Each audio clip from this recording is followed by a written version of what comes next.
আজ বান্ধবীর বিয়েতে গিয়ে কি হলো আর কতটা মজা করলাম সবটা তোমাদের এই ভিডিওতে শেয়ার করব। তো হাই এভরিওয়ান, আমি মেকআপ আর্টিস্ট পূজা।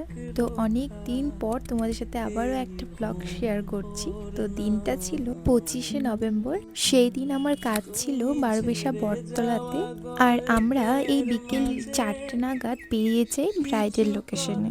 যেহেতু লোকেশনটা একদমই কাছাকাছি ছিল, তো আমি আমার স্কুটি নিয়েই চলে যাই। আর সাথে আমি দুজন অ্যাসিস্ট্যান্টও নিয়ে গিয়েছিলাম সেই দিন, কারণ আমার শরীরটা খুবই খারাপ ছিল সেই দিন। আবার স্টুডিওতেও 4জনের পার্টি মেকআপ ছিল। ফার্স্টে আমরা ব্রাইডের বোনকে মেকআপটা করিয়ে দিই, কারণ ব্রাইড একটু খাচ্ছিল, তো বললো একটু লেট হবে। আর আমরা বসে না থেকে আগে ব্রাইডের বোনকে রেডি করলাম। তো কেমন হয়েছে লুকটা অবশ্যই জানিও। একদম সফটের মধ্যে করতে বলেছিল, আমি সেই মতোই করে দিয়েছি। তারপর আমরা ব্রাইডের লুকটাকেও তাড়াতাড়ি কমপ্লিট করে নিলাম, কারণ দিভাই বসতে একটু লেট করেছিল আর আমাদেরও স্টুডিওতে আরও কাজ ছিল, সেরকম কোনো ক্লিপস নিতে পারিনি। তো লুকটা কেমন লাগলো অবশ্যই জানিও। দিভাই এরকম সফট একটা লুক চেয়েছিল মেহেন্দির জন্য, তো আমরা সেটাই করে দিয়েছি। তারপরেই তো আমরা বাড়িতে চলে আসি অ্যান্ড আমি ড্রেসটা চেঞ্জ করি। তারপর আবার আরেকজনের পার্টি লুক ছিল, তো সেটাই কমপ্লিট করছিলাম। জানো তো, সেদিন আমার সকাল থেকে প্রচণ্ড পরিমাণে শরীরটা খারাপ লাগছিল, কিন্তু যখন আমি কাজ করছিলাম তখন আমার মনেই ছিল না যে আমার কোনো শরীর খারাপ হয়েছে বা কিছু।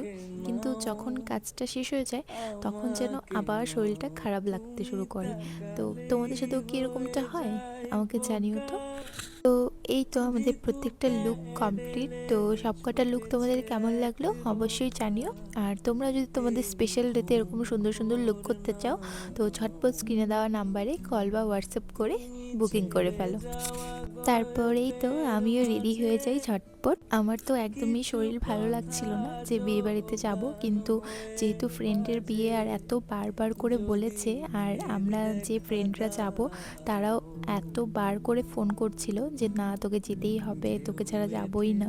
তো ঠিক আছে, ফ্রেন্ডের বিয়েতে খুব মজাও হয় আর সবার সাথে অনেক দিন পরে দেখাও হবে। আর আমার যে অ্যাসিস্ট্যান্ট বোনরা ছিল তারা আমাকে সুন্দর করে রেডি করে দিল, বলল দি তুমি যাও, আমরা সবটা গুছিয়ে রাখবো। আমরা 3 বান্ধবী মিলে চলেও আসি। আর এই তো কোয়েল, যার বিয়ে ছিল আজকে, ওর সাথে আমরা বেশি ফটো ভিডিও করতেও পারিনি, কারণ ওকে বিয়ের মণ্ডপে নিয়ে যাবে তখন। আর আমরা অনেক দিন পর সব বান্ধবীরা একসাথে হলাম, অনেকটা মজা করেছি সেই দিন। তারপরে আমরা একটু কফি খেতে গেলাম। আর আমাদের 3জনকে তো তোমরা দেখোই, আমরা 3জন সবসময় একসাথে থাকি, কিন্তু অনেক দিন ধরে আমাদের একসাথে কোথাও বেরো হচ্ছিল না। তো আমরা বিয়েবাড়িতেই খুব মজা করছিলাম। আর আমাকে কেমন লাগছিল জানিও। আর জানো তো, সেদিন আমি অনেক দিন পর এভাবে সেজেছিলাম, কারণ অনেক দিন ধরে এভাবে কোথাও সেজেও যাওয়াও হচ্ছিল না। তো সাজার পরে মনটাও অনেকটা ভালো হয়ে গেছিলো। আর হ্যাঁ, আমাদের 3জনকে একসাথে কেমন লাগছিল সেটাও কিন্তু জানিও। তারপর এইদিকে বিয়ে স্টার্ট হয়ে গেছিলো, ওদের মালা বদল হচ্ছিল, শুভদৃষ্টি হচ্ছিল। তো এখানটা খুবই ভালো লাগছিল, কারণ ওদের অনেক দিনের রিলেশনশিপ ছিল, ওদের ভালোবাসাটাও অবশেষে পূর্ণতা পেল। তো খুবই ভালো লাগছিল। আমরা তো অনেকক্ষণ ওদের বিয়েটা দেখছিলাম। আর এখানে দেখো বরের মুকুটটা পড়ে গিয়েছিল হুট করে।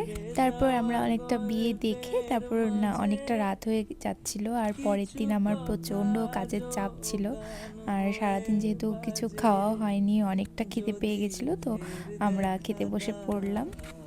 আর এদিকে খেতে বসেও তো আমাদের গল্প আর শেষ হচ্ছিল না, এত হাসাহাসি হচ্ছিল। তো পাশে যারা বসছিল যে ভাবছিল হয়তো যে কাদের সাথে না বসেছি, এত হাসাহাসি আর এত গল্প হচ্ছিল খেতে বসে। এইদিকে আমাদের দিয়া মেনু কার্ডটা সবটা পড়ে শোনাচ্ছে।